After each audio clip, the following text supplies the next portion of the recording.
Hello friends, இன்றைக்கி நம்ம பார்க்க போகிறது இங்கிலீஷ் கிராமரில் பார்ட்ஸ் ஆஃப் ஸ்பீச். இது நம்ம தமிழ் குரல் அகாடமி. வாங்க வீடியோக்குள்ளே போகலாம். பார்ட்ஸ் ஆஃப் ஸ்பீச்னா என்ன?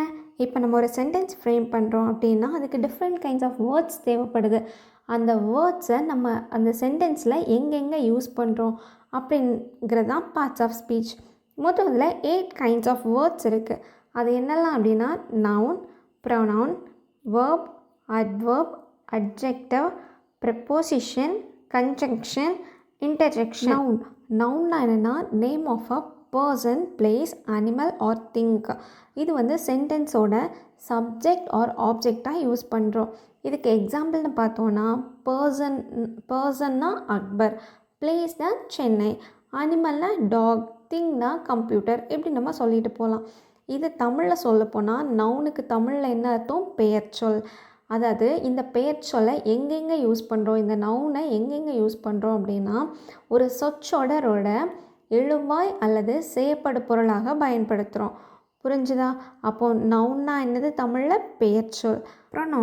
ப்ரொனவுன்னா என்னது? நவுனுக்கு பதில் யூஸ் பண்ணுற இன்னொரு வேர்டு தான் நம்ம ப்ரொனவுன் அப்படின்னு சொல்கிறோம். இது மொத்தம் 3 டைப்ஸ் ஆஃப் பர்சன்ஸை டினோட் பண்ணுது. அதுக்கு எக்ஸாம்பிள் என்னெல்லாம் அப்படின்னா I, we, you, he, she, it, they, his இப்படின்னு சொல்லிக்கிட்டே போகலாம் எக்ஸாம்பிள்ஸ். சரி, இப்போது இந்த ப்ரொனவுனை தமிழில் என்னன்னு சொல்கிறாங்கன்னா பிரதிபெயர்ச்சொல். அதாவது ஒரு சொற்றொடரோட எழுவாய் அல்லது செய்யப்படு பொருளாக தான் இதுவும் பயன்படுத்தப்படுது. இது மொத்தம் 3 விதமான நபர்களை குறிப்பிடுகிறது. யாரெல்லாம்? தன்மை, முன்னிலை, படர்க்கை அப்படி இருப்பாங்க சொல்லுவோம்ல. தன்மையில் இருக்கிறவங்க, முன்னிலையில் இருக்கிறவங்க, படர்க்கையில் இருக்கிறவங்களெல்லாம் குறிப்பிடுறது தான் என்னது? இந்த ப்ரொனவுன். அப்போ ப்ரொனவுன் வந்து நவுனுக்கு பதிலாக யூஸ் பண்ணப்படுற இன்னொரு வேர்ட் தான் என்ன? ப்ரொனவுன். வேர்ப்னா என்ன? A word that expresses an action or state.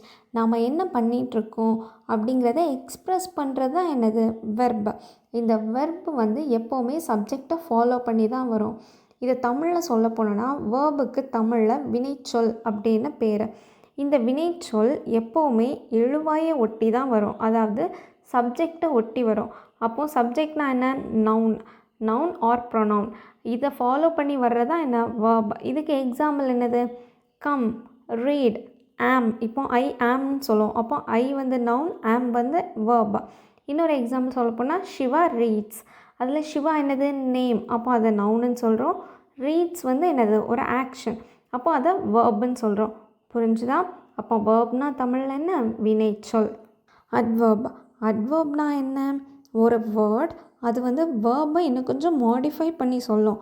Verb, adjective இல்லை இன்னொரு அட்வர்பை மாடிஃபை பண்ணி சொல்கிறது தான் என்ன? அட்வர்ப். இது எப்போவுமே ஒரு வேர்ப் இல்லை ஆப்ஜெக்டை ஃபாலோ பண்ணி தான் வரும். இப்போ பாருங்கள், எக்ஸாம்பிள் பார்க்கலாம். Shiva reads loudly. நம்ம சிவா ரீட்ஸ்னே சொல்லிக்கலாம். ஆனால் அதில் லவுட்லி அப்படின்னு சொல்லியிருக்காங்க. அவன் சத்தமாக வாசித்தான். அப்போ அதை இன்னும் கொஞ்சம் மாடிஃபை பண்ணி டீட்டெயில்டாக சொல்லியிருக்காங்க. அப்போ அந்த லவுட்லின்னு இருக்கிறது தான் என்ன? அட்வர்ப். அப்போ அட்வர்புக்கு எக்ஸாம்பிள் நம்ம என்னெல்லாம் சொல்லலாம்? Very, honestly, beautifully. இது எல்லாமே என்ன? அட்வர்போட எக்ஸாம்பிள்ஸ். இந்த அட்வர்பை தமிழில் என்ன சொல்கிறாங்க அப்படின்னா வினை உரிச்சொல். இந்த வினை உரிச்சொல் எப்போவுமே ஒரு வினைச்சொல் இல்லைன்னா செய்யப்படு பொருள் இதுக்கு பின்னாடி தான் வரும். புரியுதா? அதாவது ஆப்ஜெக்ட் ஆர் வேர்ப் இதுக்கு பின்னாடி வர்றது தான் என்ன சொல்கிறாங்க? வினை அல்லது வினைச்சொல் அல்ல செய்யப்படு பொருளுக்கு பின்னால் வர்றது தான் என்ன? அட்வர்ப். அட்வர்ப்னா அப்போ தமிழில் என்னது? வினை உரிச்சொல். அட்ஜெக்டிவ்னா என்ன? நவுனை மாடிஃபை பண்ணி டீட்டெயில்டாக சொல்கிறது தான் என்னது? அட்ஜெக்டிவ். அட்வர்ப்னா வேர்பை மாடிஃபை பண்ணி டீட்டெயில்டாக சொல்கிறது. அட்ஜெக்டிவ்னா நவுனை டீட்டெயில்டாக மாடிஃபை பண்ணி சொல்கிறது. இது எப்போவுமே ஒரு நவுனை குவாலிஃபை பண்ணுற மாதிரி தான் வரும். இப்போ எக்ஸாம்பிள் பாருங்கள். Suresh reads important points loudly. அப்போ அதில் நமக்கு தெரியும் சுரேஷ்னா நவுன், ரீட்ஸ்னா வேர்ப், இம்பார்ட்டண்ட் பாயிண்ட்ஸ் லவுட்லினா என்ன? அட்வர்ப்னு நமக்கு தெரியும். அப்போது அந்த இம்பார்ட்டன்ட்னு ஸ்பெஷலாக மென்ஷன் பண்ணியிருக்காங்க. அதுதான் என்ன? அட்ஜெக்டிவ். அப்போது அட்ஜெக்டிவ்னா என்ன? ஒரு நவுனை கொஞ்சம் டிஸ்கிரைப் பண்ணி சொல்கிறது. அந்த அட்ஜெக்டிவ்க்கு தமிழில் என்ன பேர் அப்படின்னா பெயர் உரிச்சொல். இது சிறப்பு பெயர் சொல்லுக்கு முன்பாக தான் எப்போவுமே வரும். அதாவது ஒரு சிறப்பு பெயர் சொல் நம்ம தமிழில் பார்த்துருப்போம் பெயர் உரிச்சொல். அந்த பெயர் உரிச்சொல்லை தான் என்னன்னு சொல்கிறோம்? அட்ஜெக்டிவ் அப்படின்னு சொல்கிறோம். கன்ஜங்ஷன். கன்ஜங்ஷன்னா என்ன? ஒரு 2 வேர்ட் இல்லை 2 சென்டென்ஸை ஜாயின் பண்ணுறதுக்கு வர தான் என்னது? கன்ஜங்ஷன். அதுக்கு எக்ஸாம்பிள் என்ன? And, but, because, still, neither நார், எய்தர் ஆர் இப்படியெல்லாம் சொல்கிறோம்ல, இதுதான் கன்ஜங்ஷன்.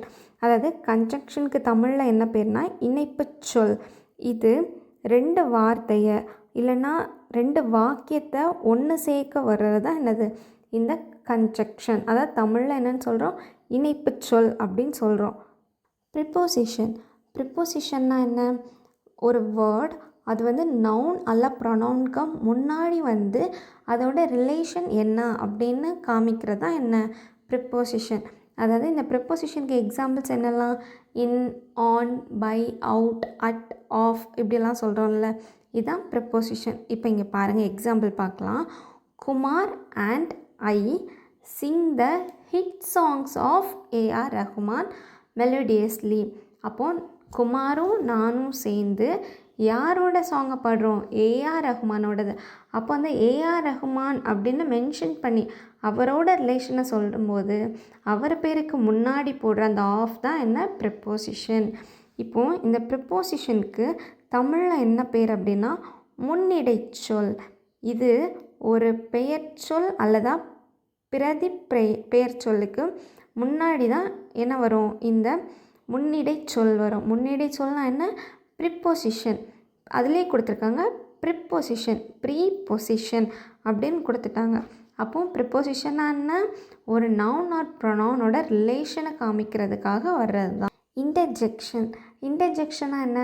நம்ம எக்ஸ்ப்ரெஸ் பண்ணி ஒரு ஃபீலிங்கோடு சொல்லுவோம்ல, அதுதான் இன்டர்ஜெக்ஷன் அப்படின்னு சொல்கிறோம். அதுக்கு எக்ஸாம்பிள் நம்ம என்னெல்லாம் சொல்லலாம்?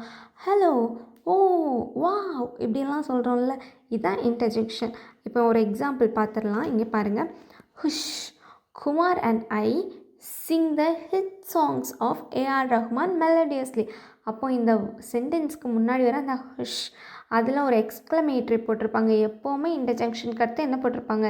எக்ஸ்க்ளமேட்ரி சிம்பிள் போட்டிருப்பாங்க. இதுதான் இன்டர்ஜெக்ஷன். இந்த இன்டர்ஜெக்ஷனை தமிழில் என்னன்னு சொல்கிறோம்? வியப்பு சொல். அதாவது நம்ம வியந்து சொல்கிற ஒரு சொல், அதுதான் இன்டர்ஜெக்ஷன் அப்படின்னு சொல்கிறாங்க. இப்போது நம்ம பார்ட்ஸ் ஆஃப் ஸ்பீச்சில் உள்ள 8 கைண்ட்ஸையும் பார்த்துட்டோம்.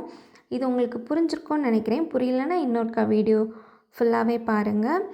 ஏதாவது டவுட்ஸ் இருந்தால் கமெண்ட் பாக்ஸில் தெரிவிங்க. லைக் பண்ணுங்கள், ஷேர் பண்ணுங்கள். இன்னும் சப்ஸ்கிரைப் பண்ணாமல் பார்த்துட்ருக்கீங்கன்னா சப்ஸ்கிரைப் பண்ணுங்கள். இது நம்ம தமிழ் குரல் அகாடமி. தேங்க்யூ.